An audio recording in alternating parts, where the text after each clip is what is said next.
ખેતી પાકોમાં આવતા જીવાતો છે, કીટકો છે અને ફૂગનાશકો પાછળ ખેડૂત તો હજારોથી રૂપિયા લઈને લાખો રૂપિયાનો ખર્ચો કરતો હોય છે, પરંતુ તેને જો ઇફેક્ટિવ કંટ્રોલ ના મળે તો તેનો આ લાખો રૂપિયાનો ખર્ચો પાણીમાં જતો હોય, મતલબ કે વેડફાઈ જતો હોય તેવું થતું હોય છે. તો મિત્રો, આજે આપણે વાત કરવાની છે કે તમારા ઘરમાં પડેલા એક આ કપૂરની ગોટી છે તે આપણે ખેતી પાકમાં કઈ રીતે જીવાત નિયંત્રણ હોય કે પછી કીટક નિયંત્રણ કે પછી ફૂગનાશક તરીકે પણ કામ કરતું હોય છે. તો આજે આપણે આનો ઇફેક્ટિવલી યુઝ કઈ રીતે થાય છે તે આપણે આ વિડીયોમાં જોવાની છે. મિત્રો, દિલીપભાઈ ખેતીવાળા ચેનલ ઉપર નવા હોય ચેનલને સબસ્ક્રાઈબ કરી લેજો.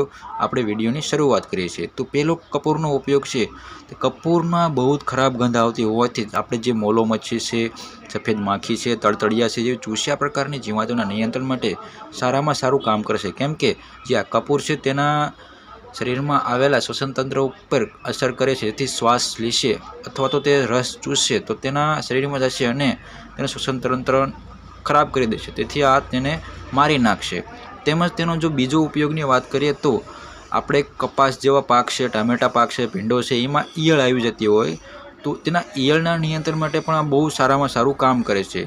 કપૂર છે, જે કપૂરનો સ્વાદની વાત કરીએ તો તે કડવો હોય છે અને આ કડવો જે સ્વાદ છે તે કપાસમાં પાંદડાઓ પર આપણે છંટકાવ કરી દઈએ તો આ ઈયળ છે જે ખાવાનું મતલબ ખાય અને તે ખાય એટલે એના શરીરમાં જશે, જ્યારે એના શરીરમાં જશે એટલે એને કડવો સ્વાદ આવશે.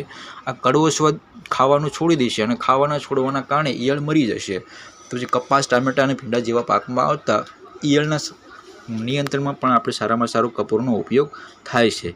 તેમજ ફૂગજન્ય તરીકે આપણે વાત કરીએ તો ફૂગ છે, જેમ કે સુકારો હોય, મૂળનો સડો હોય, પાવડરી મિલ્ડ્યુ છે, ડાઉની મિલ્ડ્યુ, તેના નિયંત્રણ માટે પણ બહુ સારામાં સારું કામ કરે છે. ફંજીસાઇડમાં આપણે આ કપૂરને આપણે જમીનમાં આપવાથી તેના જે ફૂગ છે તે તો કંટ્રોલ કરી શકીએ છીએ, પરંતુ તેમાં મૂળના વિકાસ માટે પણ સારામાં સારું આ ઇફેક્ટિવલી કંટ્રોલ કરતું હોય છે. તેમજ તે મિત્રો બીજી વાત કરીએ તો આ જે આપણે જમીનમાં કીડીયું છે અને ઉધઈનો બહુ જ પ્રકોપ રહેતો હોય છે. આ ઉધઈથી આપણે માણસોમાં મતલબ કે મૂળ ખાઈ જાય છે અને બીજા જો લાકડું પડ્યું રહેવાથી તો આખું લાકડું સડી જતું હોય છે. તો તેના નિયંત્રણ માટે બહુ સારામાં સારું આ ઇફેક્ટિવલી ફંજીસાઇડ તરીકે મતલબ કામ કરે છે.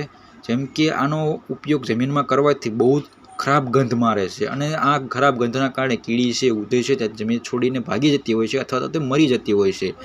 અને આપણે બીજા ઉપયોગની વાત કરીએ તો જો ફળ પાક હોય, જેમ કે બાગાયત પાક હોય અથવા તો તમારે વોટરમેલન છે, ટેટી છે જેવા પાકમાં ફળમાખીનો બહુ જ પ્રકોપ રહેતો હોય છે. તો આ ફળમાખી જેવા પાક માટે આપણે જો ફળમાખી મતલબ કે જે છોડમાં જે રહેલું ફ્રૂટ છે તેની અંદર ઈંડા મૂકી દેતી હોય છે અને આખું ફળ ખરાબ કરી દેતી હોય છે. તો તેના નિયંત્રણ માટે આપણે આજે કપૂરનો ઉપયોગ કરીએ તો તે આ જે ફ્રૂટમાં ફળમાખી ઈંડા નથી મૂકતી અને બીજું ફળમાખી મારી નાખે છે. તો આ બે રીતે એને કંટ્રોલ કરી શકાય છે.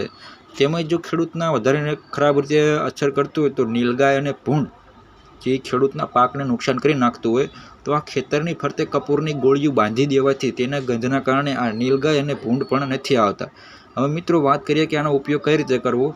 તો મિત્રો, જે કપૂર છે તેને આપણે પીસી દેવાનો છે, ઝીણો ભૂકો બનાવી દેવાનો છે અને ભૂકો બનાવીને મિત્રો આપણે 1 લીટર પાણી ગરમ કરી દેવાનું છે, કારણ કે જે નોર્મલ પાણી છે તેમાં આપણે કપૂર સારી રીતે ઓગળતું નથી. તો 1 લીટર પાણી ગરમ કરી થોડુંક હુંફાળું થાય એટલું ગરમ કરી તેમાં આ ભૂકો નાખી દેવાનો છે, 15 ગ્રામ ભૂકો નાખવાનો છે અને પછી આ 1 લીટર પાણી 15 લીટર પાણીમાં મિક્સ કરીને આપણે છંટકાવ કરવાનો રહે છે.